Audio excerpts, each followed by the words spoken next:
اب اگر کوئی صحابی کہتے کہ اللہ کے رسول یہ مقروض ہے، اس پہ قرض ہے، لیکن اس کا قرض میرے اوپر ہے، آپ نماز جنازہ پڑھا دیجئے، تو آپ پڑھا دیں، تو آپ اندازہ لگاؤ کہ رسول اگر مقروض کی نماز جنازہ نہ پڑھائے تو یہ کتنی بڑی بات ہے۔ وہ لٹکا رہتا ہے بیچ میں ہی، کتنے ہی عمل کرے، کتنے ہی حج کرے، عمرے کرے، اگر قرض لے کر مر گیا اور اولاد اس کی نہیں دے رہی ہے تو اس کو کوئی راحت نصیب نہیں ہوگی۔ تو بہت سارے لوگ آج کل ایسا کر رہے ہیں، اس سے بات ہے۔ جی شیخ، اگلا سوال ہے میک اپ میں نماز ادا کرنا کیسا ہے؟ تو میک اپ تو پتہ چلے نا کہ میک اپ کیسا ہے، تب بتایا جائے کہ میک اپ ہے مطلب فور ایگزامپل بہت سارے میک اپ کی بہت ساری چیزوں میں بعض حرام چیزیں شامل ہیں، جیسے مہنگی لپسٹک جو ہے اس میں خنزیر کی چربی استعمال ہوتی، کیونکہ ہونٹوں کی گرمی سے کوئی اور تیل یا کوئی چیز اس میں شامل کی جاتی ہے تو ہونٹوں کی گرمی سے وہ پگھل جاتی ہے، جبکہ خنزیر کی چربی اتنی جلدی نہیں پگھلتی، تو وہ بہت قیمتی مانی جاتی ہے۔ اب ہمارے یہاں مسلمان عورتیں بہت کم ایسی ہیں، اللہ انہیں ہدایت دے، جو اس بات کا خیال کرتی ہیں۔ تو اگر حلال چیز کوئی چیز لگائی ہے، وضو کیا آپ نے اور وضو کرنے کے بعد کوئی حلال چیز چہرے پر ہاتھ پر لگا لی تو اس سے کوئی فرق نہیں پڑتا، اور کوئی حرام چیز لگائی ہے، ناپاک چیز لگائی ہے تو نماز کہاں ہوگی؟ پاک ہونا ضروری ہے نماز کے لیے۔ شیخ اگلا سوال ہے لڑکیوں کو اپنی پسند کی شادی کرنے کا اسلام میں حق ہے یا نہیں؟ بالکل حق ہے اور پورا حق ہے، لیکن اپنی پسند کا مطلب کیا ہے؟ اپنی پسند کا مطلب یہ ہے کہ کالج میں کسی لڑکے نے ناٹک کر کے اس کو اپنی اداؤں نے پھنسا لیا، اب کہہ رہی ہے میں تو اسی سے راضی ہوں، وہیں کروں گی، ماں باپ کی نہیں سن رہی ہے، تو کیا اس کی اجازت دے دے گا اس راستے؟ تمہاری عمر ابھی 15 سال 18 سال 19 سال ہے، اور تمہارے ماں باپ یہ 40-50 سال کی عمر کے، انہوں نے دنیا دیکھی ہے، ہر ایک کا تجربہ ہے، ان کا تجربہ فیل ہو گیا، تمہارا تجربہ زیادہ کامیاب ہے، نہ یہ دیکھا کون ہے، کہاں کا ہے، کیا کرتا ہے، کیا نہیں کرتا ہے، اس کا بیک گراؤنڈ کیا ہے، اس کا خاندان کا بیک گراؤنڈ کیا ہے، اور بس کسی سے بھی بس بیٹھی۔ اب کہہ رہی نہیں اسلام میں پسند کی شادی کا، پسند کی شادی بغیر لڑکی کی پسند کے شادی ہوتی ہی نہیں۔ وہ جو اجازت لیتے ہیں ماں باپ، یا بعض جگہ پر قاضی لوگ جاتے ہیں کہ فلاں لڑکے سے اتنے مہر پر تمہارا نکاح پڑھایا جا رہا ہے، تم راضی ہو، تو اگر وہ دستخط کر دیتی، اگر راضی نہیں ہے تو دستخط کیوں کرتی، کیوں کہتی ہے ہمیں راضی؟ ماں باپ نے کہیں رشتہ لگایا ہے، تمہیں پسند نہیں ہے تو کہہ دو اپنے ابا سے، اور تمہیں جرأت نہیں ہے اپنی ماں سے کہہ دو، نہیں تو خالہ کو بلا کے کہہ دو، پھوپھی سے کہہ دو، اپنی بہن سے کہہ دو، اپنی سہیلی سے کہہ دو، وہ تمہارے ابا سے اماں سے کہہ دو۔ زور زبردستی کی شادی نہیں ہوتی۔ سارے لوگ بھائی سن لیں، لڑکی کو پوری اونچ نیچ سمجھا کر وہ اپنی زندگی کا فیصلہ کرنے کی صلاحیت نہیں رکھتی ہے، کتنی ہی پڑھی لکھی ہو جائے تو اس کے ساتھ تعاون کرو، اور اگر وہ جس لڑکے کو کہہ رہی ہے اس لڑکے میں کوئی برائی نہیں، صرف آپ کو پسند نہیں آ رہا ہے کیونکہ وہ اور برادری سے ہے، تو یہ بات آپ کی غلط ہے۔ آپ کو پسند نہیں آ رہا ہے کیونکہ وہ غریب ہے، آپ کے اسٹیٹس کا نہیں ہے، تو یہ بات غلط ہے۔ اس کی بات مان کر اس کی شادی اس کے ساتھ، وہ دیندار ہے اور آپ کو صفا چڑھ چاہیے تو اس کی بات صحیح ہے، تمہاری بات غلط ہے، زور زبردستی مت کرو اس کو۔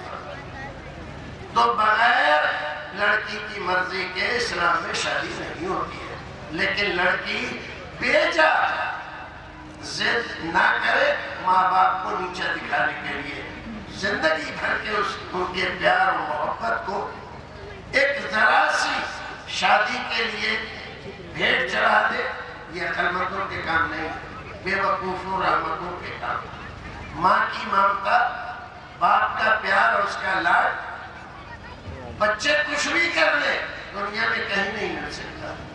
اور جو بچی اپنی محبت کے چکر میں ماں باپ سے باقی ہو کر شادی کر لیتی ہے، اس کی مثال یوں ہے جیسے ایک پتا ایک درخت سے ٹوٹ گیا، درخت سے ٹوٹے ہوئے پتے کی جیسے کوئی حیثیت نہیں ہوتی، ہوائیں جہاں چاہیں اس کو اڑائے لیے پھرتی۔ ایسے ہی وہ بچی ہے، خاندان سے ٹوٹ گئی، ماں باپ نے چھوڑ دیا، بھائیوں نے توجہ اس سے ہٹا لی، اب وہ شوہر کتنے ہی اتیاچار کرے، ساس اس کی چاہے جتنے ظلم کرے، کہاں جا کے شکایت کرے گی کس سے؟ نہیں جی، عدالتیں آج کھلی ہیں، عدالتیں کھلی ہوتی، انصاف ملتا ہوتا تو لاکھوں مقدمے پینڈنگ میں نہ پڑے ہوتے۔ بڑھیا ہو جاؤ گی اور تمہاری تاریخ پوری نہیں ہوگی، تو ایسا مسئلہ۔ شیخ ایک سوال ہے، کیا دوسری شادی کرنے کے لیے پہلی والی بیوی سے اجازت لینا چاہیے یا نہیں؟ پہلی بیوی سے اجازت لینے کی مرد کو شرعاً پابندی نہیں ہے، لیکن سماجی طور پر اچھے خاصے بنے بنائے گھر کو بگاڑنا یہ بھی عقل مندی نہیں ہے۔ اگر تمہارے تعلقات اچھے ہیں بیوی سے، بچے سب آرام سے رہ رہے ہیں، کاروبار ٹھیک ٹھاک چل رہا ہے، خام خام بیٹھے بٹھائے آپ بہن مجھے مار، کیا ضرورت ہے اسے؟ تو ایسا مت کرو بھائی۔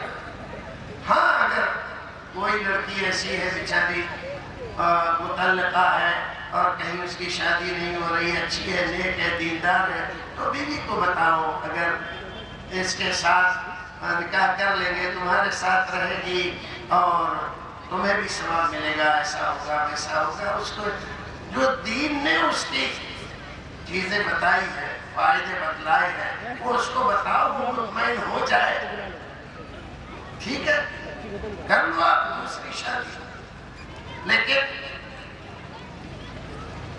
اس کو دھوکے میں رکھ کے، تو ایک کو کانپور میں رکھا ہوا ہے، ایک کو دلی میں رکھا ہوا ہے، کسی کو بتا نہیں رہے، تو چلو آج نہیں بتا رہے، کل تو پتا چل ہی جائے گا نا، پھر کل کیا ہوگا؟ خام خواہ کی لڑائی جھگڑے گھر میں کرنا یہ بھی اسلام نے نہیں بتلایا ہے۔ دوسری شادی کی اجازت ہے، حکم نہیں ہے، اجازت الگ ہوتی ہے، حکم الگ ہوتا ہے۔ شیخ اگلا سوال ہے، کیا محمد صلی اللہ علیہ وسلم کا وسیلہ لگانا درست ہے دعاؤں میں؟ رسول اکرم صلی اللہ علیہ وسلم کے وسیلے کی کوئی دعا صحیح حدیث میں اور پورے قرآن میں کسی بھی نبی ولی کے وسیلے کی کوئی بھی دعا موجود نہیں ہے۔ نبی ہمارے لیے وسیلہ ہے، بغیر ان کے ہم دین کو نہیں سمجھ سکتے تھے، وہ ہمارا وسیلہ ہے۔ لیکن اب اس کو دعاؤں میں کرنے لگے، فلاں کے طفیل سے، فلاں کے وسیلے سے اور فلاں کے حق سے ہماری دعا قبول کر لے۔ اگر اللہ نے کہا ہو وسیلہ نہیں لگاؤ گے تو دعا نہیں قبول کروں گا، تب تو ٹھیک ہے، ایسا تو اس نے کہا نہیں۔ وہ تو کہہ رہا ہے ادعونی استجب لکم، تو آپ کیوں اپنی طرف سے دین میں اضافے کر رہے ہو؟ آپ کو حکم دیا گیا دنیا میں اضافے کرو، دنیا میں چیزیں ایجاد کرو، تو دنیا میں تو کچھ بھی ایجاد نہیں کرتے، اور دین میں روزانہ اضافے کر رہے ہو، ایجاد کر رہے ہو۔ سارے آوشکار دین ہی میں کرنے کو رہ گئے۔ اگر کچھ عقل ہے، ہوش ہے، تو دنیا میں آوشکار کرو۔ تو اتنی گرمی ہو رہی ہے یہاں پر، اتنی لائٹیں جلے، پھر بھی یہاں کا ماحول ٹھنڈا رہے، کرو ایسا کوئی آلہ بناؤ۔ وسیلے سے جھگڑ رہے اور اس پہ جھگڑا رہے۔ قرآن میں ایک دعا ہے سورہ فاتحہ سے لے کے والناس تک، 25 انبیاء کرام اور بے شمار اولیاء کرام کی دعائیں اس قرآن میں موجود ہیں، لیکن کسی میں واسطہ وسیلہ تو فعل موجود ہے۔ یہ سب من گھڑت ہے ہمارے ہندوستان میں۔ اللہ رب العزت ان کو ہدایت دے۔ شیخ ایک آخری سوال ہے کہ 7.5 تولہ سونا نہیں ہے، 20 گرام ہے، تو کیا اس پر زکوٰۃ ہے یا اس پہ کچھ دیا جا سکتا ہے، اس کی طرف سے نکالا جا سکتا ہے؟ 20 گرام، 7.5 تولہ سونا نہیں ہے، 20 گرام، 2 تولہ۔ دیکھیے زکوٰۃ فرض ہوتی ہے مال پر جب آپ کے پاس نصاب کے برابر یا تو سونا ہو یا اس کی مالیت، 7.5 تولہ سونا ہو یا اس کی مالیت ہو، یعنی پیسے ہو آپ کے پاس، اتنا سونا آپ خرید سکتے، اور اس مال پر 1 سال گزر گیا تب زکوٰۃ فرض۔ اگر نصاب ہی کو نہیں پہنچ رہا ہے تو زکوٰۃ فرض نہیں ہے، آپ اپنے طور پر صدقہ خیرات کو کرنا چاہتے ہیں تو کر سکتے ہیں، زکوٰۃ نہیں رکھی شریعت۔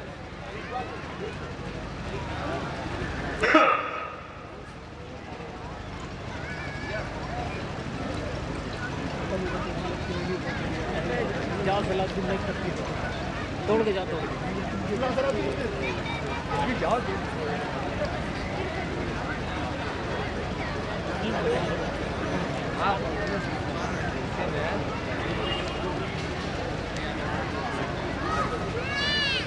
حضرات و خواتین، چونکہ آدھے گھنٹے کا وقت رکھا گیا تھا سوال و جواب کا، تو سوالات تو بہت زیادہ ہیں، بہت زیادہ باقی رہ گئے ہیں، لہذا ہم اس سے آگے پروگرام نہیں لے جا سکتے کیونکہ 1:04 ہو چکے ہیں۔ اب میں آخر میں اجلاس کے کنوینر صاحب جناب محمد اقبال محمدی صاحب سے گزارش کروں گا کہ آپ تمام حضرات کا شکریہ ادا کریں اور کلمات تشکر پیش کریں، اور اس سے پہلے میں فضیلت الشیخ رضا اللہ عبدالکریم مدنی حفظہ اللہ سے گزارش کرنا چاہوں گا کہ آپ جو ہے مختصر سی دعا کرا دیجئے۔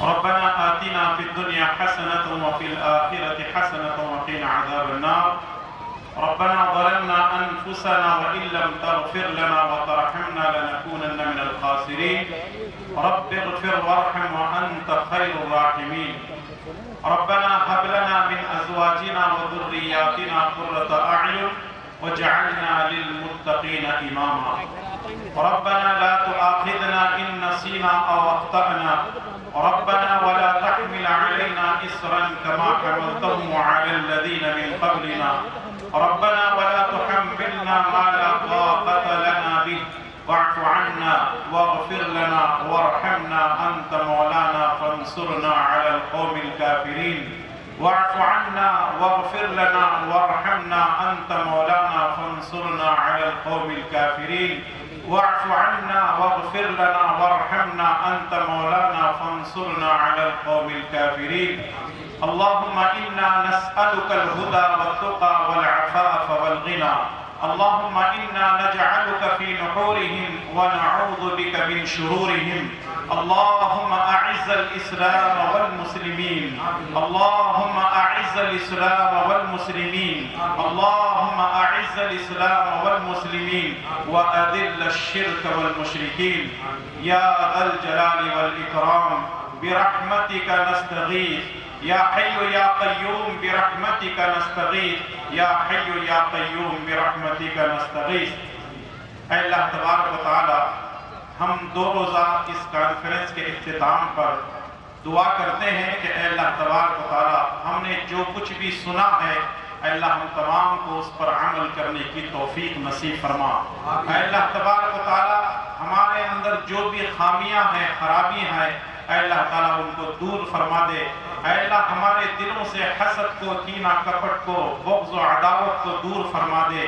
اے اللہ ہمارے دلوں کو ایمان کی دولت سے مالا مال فرما دے۔ اے اللہ تعالیٰ ہم پر رحم و کرم فرما۔ اے اللہ تعالیٰ ہم کو عزت عطا فرما، ذلت سے بچا لے۔ اے اللہ تبارک و تعالیٰ اس ملک میں امن و سکون نصیب فرما۔ اے اللہ اس ملک میں امن و شانتی نصیب فرما۔ اے اللہ اس ملک کے اندر امن و شانتی نصیب فرما۔ اے اللہ تبارک و تعالیٰ جتنے ہم یہاں سب بیٹھے ہوئے ہیں ہم سب کی مغفرت فرما۔ اے اللہ جس طرح ہم یہاں بیٹھے ہیں اے اللہ تعالیٰ نیک اعمال کرتے ہوئے تیری جنت میں اسی طرح بیٹھنے کی توفیق نصیب فرما۔ اے اللہ تعالیٰ ہم تمام کو تیرے احکامات پر عمل کرنے اور پیارے نبی صلی اللہ علیہ وسلم کی تعلیمات پر اپنی زندگی گزارنے کی توفیق عطا فرما۔ اے اللہ ہمیں جو بیمار ہیں ان کو شفاء کاملہ عاجلہ عطا فرما، جو پریشان حال ہیں ان کی پریشانیوں کو دور فرما، ہمارے دکانوں اور مکانوں میں خیر و برکت عطا فرما۔ اے اللہ تعالی ہماری روزی میں خیر و برکت عطا فرما، ہمارے نوجوان لڑکوں اور لڑکیوں کی اصلاح فرما دے۔ اے اللہ تعالیٰ والدین کو اپنے اولاد کی اسلامی انداز سے تربیت کرنے کی توفیق عطا فرما۔ اے اللہ تبارک و تعالیٰ ہم سب پر رحم فرما، اے اللہ ہم سب پر کرم فرما، اے اللہ عزت عطا فرما، ذلت سے بچا لے۔ اے اللہ تعالیٰ تیری بندگی کرنے کی توفیق عطا فرما۔ اے اللہ 5 وقتہ نمازوں کو باجماعت مساجد میں ادا کرنے کی توفیق عطا فرما۔ اے اللہ قرآن کریم کی تلاوت کرنے ذکر و اذکار کرنے کی توفیق عطا فرما۔ اے اللہ ہمیں جو بیمار ہیں ان کو شفاء کاملہ عاجلہ عطا فرما، جو پریشان حال ہیں ان کی پریشانیوں کو دور فرما۔ اے اللہ تبارک و تعالی ہماری نیک اور جائز خواہشات کو پورا فرما۔ اے اللہ اس 2 روزہ کانفرنس کے لیے جن لوگوں نے کوششیں محنتیں کی ہیں ان کی کوششوں اور محنتوں کو قبول فرما، ان کو دنیا اور آخرت کی بھلائیاں نصیب فرما، ان کو صحت کاملہ عاجلہ عطا فرما۔ اے اللہ جن لوگوں نے اپنا وقت لگایا ہے، اپنا روپیہ پیسہ لگایا ہے، اے اللہ تبارک و تعالیٰ ان کو جزائے خیر عطا فرما۔ اے اللہ جو کوئی بھی چھوٹے ہیں یا بڑے ہیں اس میں معاون ثابت ہوئے ہیں، انہوں نے اس پروگرام کو کامیاب بنانے کے لیے مدد کی ہے، اے اللہ تبارک و تعالیٰ ان کی مشکل وقت میں ان کی مدد فرما۔ اے اللہ تبارک و تعالیٰ ہم تمام کو متفق ہو کر اتحاد و اتفاق کے ساتھ تیرے دین کی خدمت کرنے کی توفیق عطا فرما۔ اے اللہ اختلاف سے ہماری حفاظت فرما دے۔ اے اللہ اتفاق کی زندگی گزارنے کی توفیق عطا فرما۔ اے اللہ تبارک و تعالیٰ دنیا اور آخرت کی بھلائیاں نصیب فرما۔ اے اللہ تعالیٰ سکرات الموت کے وقت میں اے اللہ آسانیاں پیدا فرما۔ اے اللہ عزت کی زندگی گزارنے کی توفیق عطا فرما۔ اے اللہ ظالموں کے ظلم سے، حاسدوں کے حسد سے، شریروں کی شرارت سے ہم سب کی حفاظت فرما۔ اے اللہ تبارک و تعالیٰ جب تک ہمیں زندہ رکھ، اسلام پر زندہ رکھ اور خاتمہ بالخیر فرما۔ آمین یا رب العالمین۔ ربنا تقبل منا انك انت السميع العليم۔ سبحان ربك رب العزة عما يصفون وسلام على المرسلين والحمد لله رب العالمین۔